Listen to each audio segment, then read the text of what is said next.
Je suis Niaba Beke Ivan Oriane et aujourd'hui je vais vous parler de comment je suis devenue Yvi Dero.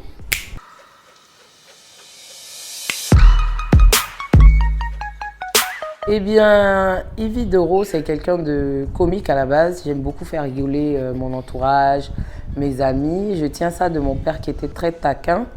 Donc, je peux dire que c'est quelque chose qui est inné, voilà, la comédie, voilà quoi.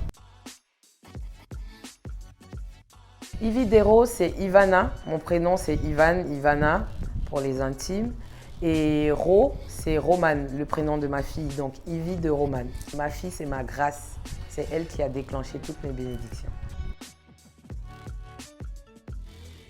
En fait, la première vidéo, c'était un délire entre copines. On était à la maison et j'ai mon amie Aïda qui m'a filmé et qui a posté sur les réseaux sociaux, en fait. Donc, c'était pas un truc prémédité.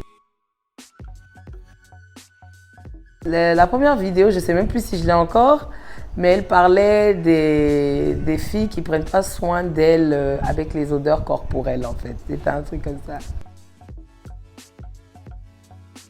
Je les regarde pas souvent, mais oui, quand je les regarde, j'ai honte. Mais comment? Je dis, comment tu peux faire des trucs comme ça? En fait, ce que les gens n'ont pas compris, c'est que je suis actrice, en plus d'être comédienne et humoriste. Donc, je campe des rôles. Je ne suis pas forcément les rôles que je campe. Donc, il faut savoir faire la différence. Donc, la plupart du temps, les gens ne me trouvent pas humble, arrogante et tout. Mais c'est des rôles que je campe. Donc, ça peut arriver de jouer un rôle et d'être différent dans la vraie vie. Yvi dans la vraie vie, c'est une folle. Yvi dans la vraie vie, c'est une grande gueule. Yvi dans la vraie vie, c'est quelqu'un qui a beaucoup de sentiments. J'ai beaucoup pitié, je ressens beaucoup de pitié pour les autres. Voilà, donc Yvi dans la vraie vie, c'est quelqu'un de chiante. Je pleure très vite, je peux vous dire. Yvi dans la vraie vie, j'aime pas l'âme.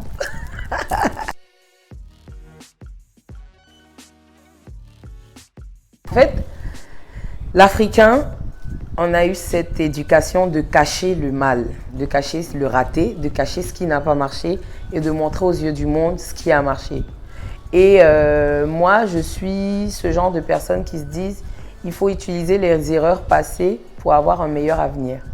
Donc moi, en tant qu'influenceuse sur les réseaux sociaux, je parle de ce que j'ai pu faire de négatif, de ce qui a pu m'arriver de pas bien, pour essayer de donner un peu de courage à la jeune génération qui me suit et leur dire qu'il ne faut pas croire que quand on tombe, on ne peut pas se relever.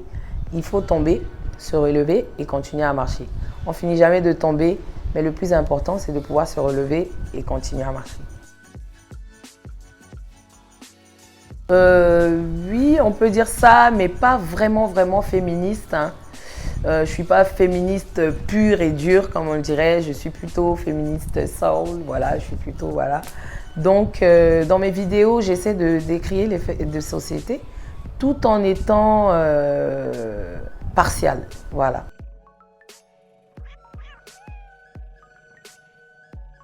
Eh bien, je veux dire à la nouvelle génération qu'il ne faut pas avoir des clichés, en fait.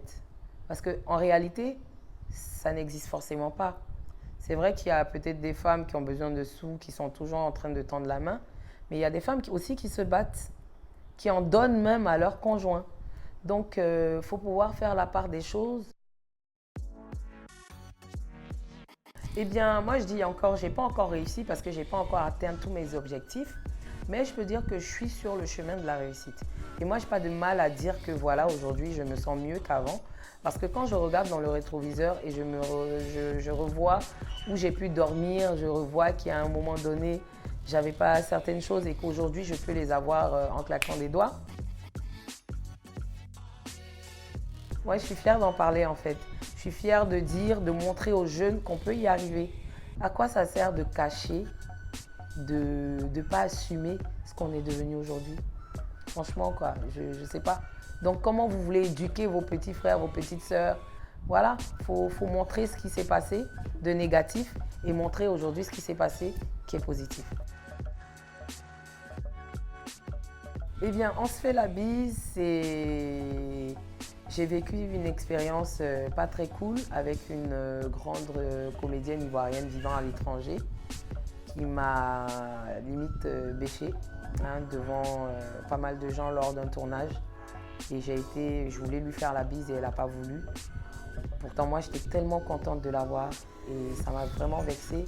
Et j'ai dit pourquoi refuser la bise à quelqu'un? Je comprends pas. Et moi j'ai dit on se fait la bise. Donc maintenant, avant de saluer quelqu'un, je demande on se fait la bise? Si on me dit oui, je fais la bise. Si on me dit non, je tends la main. Eh bien, merci de me soutenir, merci d'être avec moi, merci de me pousser vers le haut. Aujourd'hui, j'ai 6 trophées à mon actif. Ces 6 trophées-là, c'est grâce à vous. C'est vrai qu'on me dira toujours, Yvi, c'est ton talent. Oui, c'est vrai. Mais je veux dire, avec le talent, il faut aussi des personnes qui croient en vous. Et vous, vous avez cru en moi. Et c'est ce qui fait que je suis là aujourd'hui. Donc, je tenais vraiment, à travers cette lucarne de Snap, vous dire merci, grand merci. Voilà. Ne deviens pas comédien qui veut. Voilà. Parce que c'est pas parce que tu lances des blagues au quartier et que les gens rigolent que tu es comédien. Il faut être sûr que c'est ce que tu veux faire, que c'est ce que tu es avant de te lancer parce que c'est un vrai labyrinthe. Moi, il m'arrive de ne pas dormir parce que je cherche des trucs pour faire rire les autres. Vous comprenez? Donc, c'est un vrai travail. On ne se base pas sur 2, 3 blagues.